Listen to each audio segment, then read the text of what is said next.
All right, we all know this. One of the most common New Year's resolutions is to live a healthier lifestyle. And for a lot of people, that means, exercising more, eating better, that kind of thing.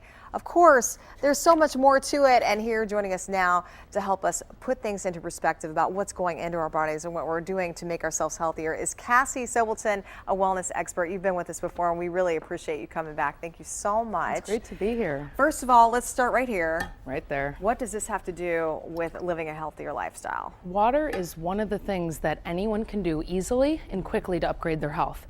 And the majority of Americans are dehydrated. All of us can tell it when you start getting dry skin and chapped lips. You're going to know that you're dehydrated. Even right now in the winter, too, right? Headaches are huge for it. Yeah, and water flushes the system of toxins. So we want to get a lot of water. First thing in the morning, starting with warm water and lemon is a great way to detoxify the body and super easy for all of us to implement in our life. Sure. Rather than having these huge New Year resolutions that a lot of us end up failing with, adding a few things in that are easy to implement and will keep us going will really help upgrade our health. Just read something recently where even throw a little bit of salt in your water. Absolutely. What do you think about that? I think it's great. I think sea salt. There's the sea salt or Himalayan pink salt that's very good to be able to help with that, and it helps us retain that water. Excellent. Yeah. And what's the big brush for? The big brush. That's a skin brush. Okay. And so this thing actually comes off, and you can use it in your hands, and you actually just dry skin. So this is dry. So not in the shower? Not in the shower. It's dry. So it's before you get in the shower. And what this does, and this also can be put on and used on your back, and you always want to go towards your heart.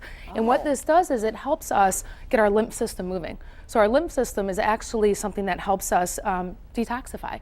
And we often aren't in the position that we may have been hundreds of years ago, going through the woods and getting all these different branches. Yeah, exactly. So we do this to help the lymph system moving. And another way we can get the lymph system moving is through saunas.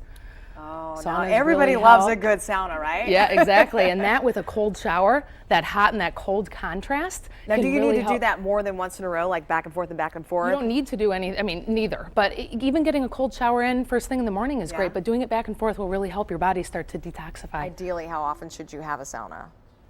Once a week would be great. Once a month, that's fine. Any time to be able to get that moving would be really a good idea. Excellent. And the cold shower can be done anytime. I will just say, I've just married into a Finnish family, and they are all about the sauna. It's definitely, now I've gotten used to them. Like, I am spoiled. They are wonderful. They are. How about these bottles right here? These are just different herbs and supplements that can help us. Rather than trying to go out and buy all these different things, it's just adding maybe one thing in, one different herb. If you know that you're low on vitamin C, or if you know that it's cold and flu season, vitamin C or vitamin D, just adding that in here and there I think is a great thing for us to do. And I see here we have greens. Juice. Yeah, this is one of my favorites. This is called their Organifi, but really any way to get a green in your diet. And that can be with a salad, it can be with a smoothie, a juice, and that doesn't mean you have to start doing this every morning. Just occasionally, maybe stopping in at a little smoothie bar here and there, maybe trying to do it once a week or once a month, and just starting to get those nutrients in the body is a great thing to do. So true. That is typically where a lot of people fall short, myself included, is to get those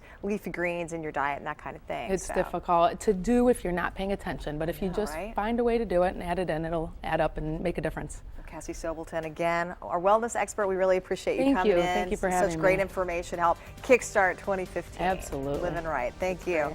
Hey, when we come back, we're going to let you know what we have planned for next week, and